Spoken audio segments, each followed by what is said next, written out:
ఈరోజు మనం ఇంటర్మీడియట్ జూనియర్లో మనకి Telugu medium 2 marks important questions discussion చేద్దాము. దీంట్లో మనకి ఇంపార్టెంట్ క్వశ్చన్స్లో ఫస్ట్ వన్ ఏంటి అంటే మెండల్ను జన్యుశాస్త్ర పితగా ఎందుకు పరిగణిస్తారు? ఓకే, దీనికి జవాబు వచ్చి మనకి మెండల్ బఠానీ మొక్కల మీద సంకరణ ప్రయోగాలు చేశాడు. ఆ తర్వాత నెక్స్ట్ సెకండ్ పాయింట్ అనువంశీకత సూత్రాలు ప్రతిపాదించాడు. ఏం చేసినాడు? ఫస్ట్ బఠానీ మొక్కల మీద మెండల్ ఏం చేసినాడు? సంకరణ ప్రయోగాలు చేసినాడు. ఆ తర్వాత తద్వారా వచ్చినటువంటి ఫలితాల ద్వారా అనువంశికత సూత్రాలు ప్రతిపాదించాడు. అందుకని మనము మెండల్ని ఏమంటాము? జన్యుశాస్త్ర పితగా పరిగణిస్తాము. అది మనకి ఫస్ట్ క్వశ్చన్. సెకండ్ క్వశ్చన్ వచ్చేసి మనకి అసంయుక్త సంయుక్త అండాశయాల మధ్య భేదాలను తెలపండి. అసంయుక్త అండాశయం ఫస్ట్ మనకి అసంయుక్త అండాశయం. దీంట్లో మనకి ఫలదళాలు అనేటివి ఎలా ఉంటాయంటే అసంయుక్తంగా ఉంటాయి. ఫలదళాలు అసంయుక్తంగా ఉండడం అంటే ఏంటి? విడివిడిగా ఉండడం, కలిసి ఉండకుండా ఇలా విడివిడిగా ఈ బొమ్మలో చూపించినట్లుగా విడివిడిగా ఇక్కడొకటి ఇక్కడొకటి ఇట్లా విడివిడిగా ఉంటే దాన్ని మనం ఏమంటాము? అసంయుక్త అండాశయం. ఇక్కడ ఈ అండాన్యాసం చూసినట్లయితే ఇక్కడ కూడా మనకి ఇవన్నీ కూడా 3 విడివిడిగానే ఉన్నాయి. కాబట్టి దీన్ని మనం ఏమంటాం? అసంయుక్త అండాశయం అని అంటాము. ఆ తర్వాత సంయుక్త అండాశయం అంటే ఫలదళాలు సంయుక్తంగా ఉంటాయి. ఫలదళాలు అనేటివి మనకి ఇలా కలిసిపోయి ఉంటాయి, 3 కూడా ఇలా కలిసిపోయి ఉంటే దాన్ని ఏమంటాం మనము? సంయుక్త అండాశయం. ఇక్కడ అండాన్యాసం ఎలా ఉంది? 3 కూడా కలిసిపోయి ఒకదాంతో ఒకటి కలిసిపోయి ఉన్నాయి కాబట్టి దీన్ని మనం ఏమంటాం? సంయుక్తం అని అంటాం అనమాట. దీన్ని సంయుక్త అండాశయం అంటాం. ఫలదళాలు అసంయుక్తంగా ఉంటే అసంయుక్త అండాశయం, ఫలదళాలు సంయుక్తంగా ఉంటే అది మనకి సంయుక్త అండాశయం. నెక్స్ట్ థర్డ్ క్వశ్చన్ వర్గీకరణ శాస్త్ర కీలో వాడే కప్లెట్ లీడ్ అనే పదాలను నిర్వచించండి అని అడిగినారు. కీలో ఉండే కప్లెట్ లీడ్ అనే పదాలను. దీంట్లో మనకి ఫస్ట్ కప్లెట్ తీసుకున్నట్లయితే వర్గీకరణ చేసేటప్పుడు కీలో ఉన్న జంట విభిన్న లక్షణాలు ఏంటి?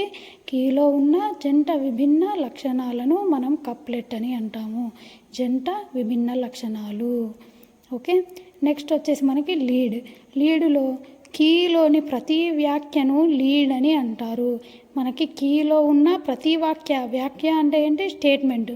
ఈ ప్రతి స్టేట్మెంట్ని కూడా మనము లీడ్గానే పరిగణిస్తాము. దేంట్లో? కీలో ఉన్న ప్రతి వ్యాఖ్యని. ఓకే, నెక్స్ట్ వచ్చేసి మనకి ఏం క్వశ్చను అంటే నెక్స్ట్ ఫోర్త్ క్వశ్చను వైరాయిడ్లు వైరస్లకు ఉన్న తేడా ఏమిటి? వైరాయిడ్లు వైరస్లకు ఉన్న తేడా. వైరాయిడ్లలో మనకి ఏముంటుంది అంటే కేంద్రకామ్లం మాత్రమే ఉంటుంది, ప్రోటీన్ తొడుగు అనేది ఉండదు. మామూలుగా వైరస్ అంటే ఏముండాలి? వైరస్ యొక్క నిర్మాణంలో మనకు ప్రోటీన్ తొడుగు ఉంటుంది. ఆ తర్వాత మనకి కేంద్రకామ్లం ఉంటుంది. కేంద్రకామ్లము ప్రోటీన్ తొడుగు 2 ఉంటే దాన్ని వైరస్లు అని అంటారు. కేవలం కేంద్రకామ్లం మాత్రమే ఉండి ప్రోటీన్ తొడుగు లేకపోతే దాన్ని మనం ఏమంటాము? వైరాయిడ్లు అని అంటాం అన్నమాట. ఓకే, ఈ ప్రోటీన్ తొడుగు అనేది వైరాయిడ్లో ఉండదు. అదే వైరస్లు వచ్చేటప్పటికి వైరస్లలో కేంద్రకామ్లము మరియు ప్రోటీన్ తొడుగు 2 ఉంటాయి. అది మనకి వైరస్లకి మధ్య తేడా. ఇంకా మనకి చివరి క్వశ్చన్కి వచ్చేటప్పటికి ఒమేగా వర్గీకరణ శాస్త్రం అంటే ఏమిటి? వర్గీకరణ శాస్త్రం అంటే మనకి మొక్కల మధ్యలో ఉండేటువంటి స్వరూప లక్షణాల భేదాలని మనము ఆధారం చేసుకొని దాన్ని వర్గీకరణ చేస్తాం. స్వరూప లక్షణాలని ఆధారం చేసుకొని వర్గీకరణ చేస్తే మనకి సాధారణ వర్గీకరణ అవుతుంది. అదే మనకు స్వరూప లక్షణాలతో పాటుగా దాంతోపాటు మనకి పిండోత్పత్తి శాస్త్రం, కణశాస్త్రం, వృక్ష రసాయన శాస్త్రం, పరాగరేణు శాస్త్రం, సిరాలజీ ఇటువంటి అనేక వృక్షశాస్త్ర శాఖల నుంచి మనకి సమాచారం తీసుకొని వర్గీకరణ చేస్తే దాన్నే మనం ఏమంటాము? ఒమేగా వర్గీకరణ.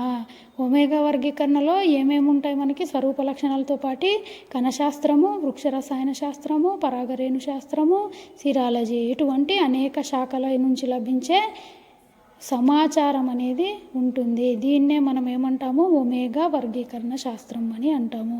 సో ఈ రోజుకి ఇవి మనకి ఇంపార్టెంట్ క్వశ్చన్లు. ఇంకా ఇట్లాంటి ఇంపార్టెంట్ క్వశ్చన్స్ కావాలి అంటే please subscribe to my channel.